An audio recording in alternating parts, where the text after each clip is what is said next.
We're going to continue on, and we got some questions here. One of them, which is, I have a hard time grasping the concept of final decree, qadr in Islam. How would you answer this? Several ways. I mean, this can never be a short conversation, as you know, predestination. If God already knows what I'm going to do, how is it my fault? If God is all-powerful, then I'm not really doing anything. Somebody else. And if someone has a hard time understanding that, you know, if it's the first problem, if God's under complete control, then I can't be held responsible. If somebody was having a conversation like that with me, the first thing I'd do is slap them. Why'd you slap me? It's like, it wasn't me, it was God's decree. You can't blame me for that because it was predestined. That wouldn't work. Would they buy that? Would they be happy with that? No, not at all. Because now I'm saying it's not my fault, bro. It's God's decree.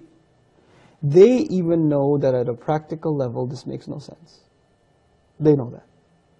But you know why they believe it, or they want to believe that, or they want to argue that? Because they want to do some bad things and they don't want to be held responsible. Just like I just did something bad, and I wouldn't really do that, but I'm demonstrating that they don't want to be held responsible. That's the psychological root of this problem. The second thing I'd share is I have a lecture online somewhere. I don't know how everything I say ends up on YouTube, but I have a lecture there somewhere on the story of Adam alayhi salam. Because the Quran does not make a chapter out of decree. Rather, the Quran teaches the lessons of decree from the story of the first human being, teaching us that if there was any human being that had the right to ask, hey, you already knew I was going to end up on earth. What do you mean I ate from the tree as punishment, I got to go on the earth? You already knew all of that. If there was any human being who could have argued God's decree is entrapment, who could it have been? Adam alayhi salam. We learned the solution to this problem in the Quran from Adam alayhi salam, and his story says that a careful study of his story, little by little, is very important.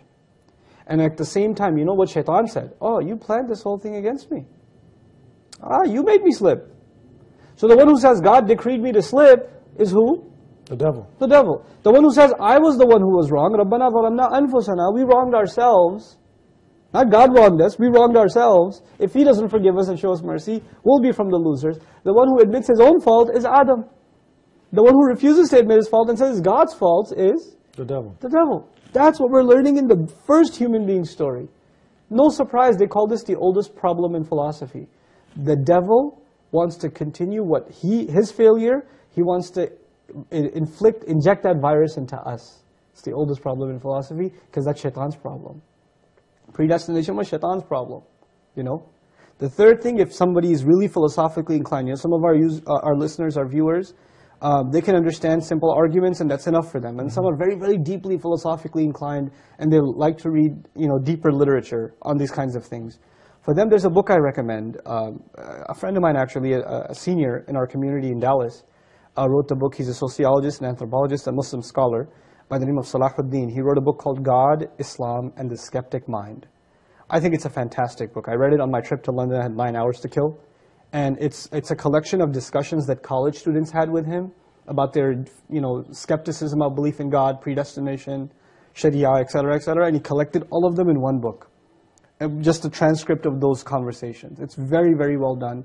I really appreciate it, and I think for like, especially college students and you know, students that start having problems with Islam philosophically once they take a couple of philosophy courses in college, that book is a great, great resource. What's it called again? God, Islam, and the Skeptic Mind by Salahuddin. We were with our brother Chris, and I don't know if you remember, and he asked the same question to you. We were having lunch, and you gave an analogy, a story. Can you share that with us? Do you remember that? Sure, I remember the A and the B. Yes, the two lists in the party. Yeah, yes. I can share that analogy with you.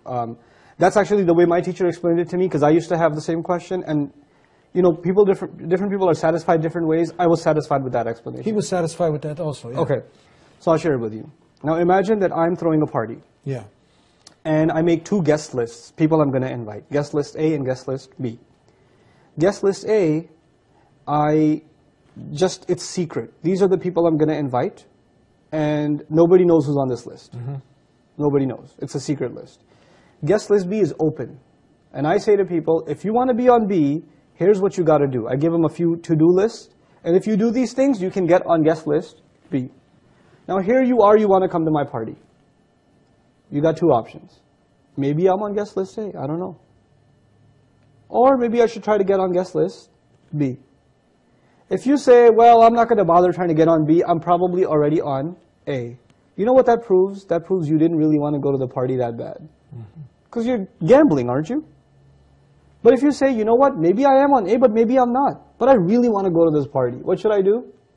Whatever tasks there are to guarantee my spot on guest list, B. This is basically how guidance works, predestination works. Allah decides who's going to go to hell and who's going to go to heaven. There's a secret list. But there's also an open list. Do this, this, this, you get on guest list A. And there's some people Allah will decide to guide, they're over here. Amazing thing, you get to the party, guess what you realize? Your name is actually on both lists. And all the people who signed up on B were already on A. And all the people that didn't sign up for B weren't on A either. Meaning Allah mysteriously guides some people, but those are the people that do the right things anyway. Allah mysteriously decides some people don't deserve guidance. Well, you know what? They're the ones who actually don't do anything to deserve guidance anyway. So both of those things, in philosophy you could say, it's God's will and human effort. They come together in Islam. They come together. And the way they come together in the Quran, where this whole thing comes from, is actually one word in the Quran. It's in the Fatiha. Iyaka nasta'in. We say the word Iyaka nasta'in, which translates, your help we seek, or only your help do we seek. I'm sure you've heard that translation before. The word nasta'in in Arabic is important here. Different kinds of asking for help. I'll very quickly explain. If I had a flat tire, and I sit in the car listening to the radio, you walk by and say, hey buddy, could you help me change the tire please? I'll pop the trunk for you. And I sit in the car while you're changing my tire. That's asking for help, but that's a pretty retarded way of asking for help. Now imagine I had a flat tire, I got out myself, I pulled out the jack, I'm trying to crank up the car, but I'm not strong enough. You walk by and say, hey Eddie, you look like you work out, come on, help me out over here. I put effort in, and then I asked you for help. That's called nasta'in. Asta'inuka, I'm putting effort in already, and now on top of that I'm asking you for help. You know what we learned from that? The only time you and I have a right to ask Allah for help is when we do what first? Put effort in. If we don't put effort in, we have no right to ask God for help. This is what Allah does over and over and over again. The companions go all the way to the Battle of Badr. The angels arrive after that. The angels are not there ahead of time saying, hey, we've been here since 3 o'clock, where you guys been? No. You got to make the effort first, then the help arrives. What happens with Ibrahim a.s.? He's thrown in a fire first, then it's cooled. Human effort first, Allah's help later. But both of those things come together. And that's essentially what predestination is. Once you put the effort in, Allah's decree is that you will be guided.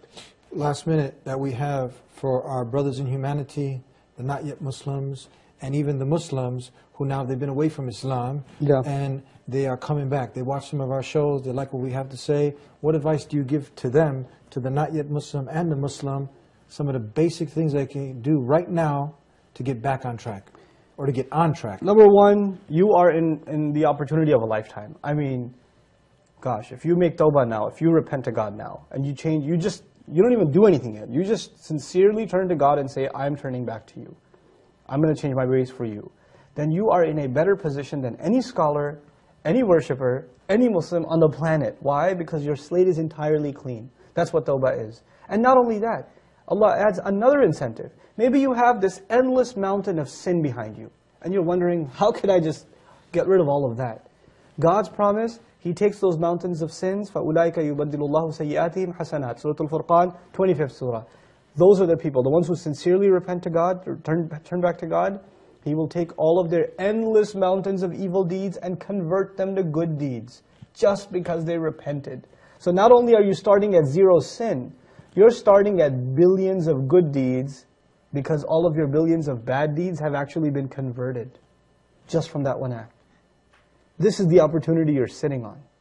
And Allah knows the one who procrastinates, the one who holds back. And Allah describes that person on Judgment Day, and that person says, they're about to go into paradise, and a wall is dropped. And they're like, what happened? We were going to come. And one of the first responses is, وَلَكِنَّكُمْ فَتَنْتُمْ أَنفُسَكُمْ وَتَرَبَّصْتُمْ. You put yourselves on trial, you kept yourselves from coming forward, and you procrastinated. You said, I got some time. After this weekend, one last party, then I'll change. One more Ramadan, then I'm good. One more, well, just a little bit more. Just a couple more semesters, and then I'll stop. You were the people that procrastinated. So, well, it's dropped. you can't be from us anymore. So this is the opportunity you have to avail now. You and I have no time left. There's no time like now to make tawbah. So don't think you have time left. I shouldn't think I have time left. This is why the Prophet ﷺ look at him. His status compared to us. He used to make tawbah to Allah. He used to repent to God, ask Allah for forgiveness hundreds of times every day. For what reason? Because he knows, first of all, if a mistake has happened, it's converted to zero, and all the mistakes are turned into good deeds. Why not ask for forgiveness all the time? Great advice.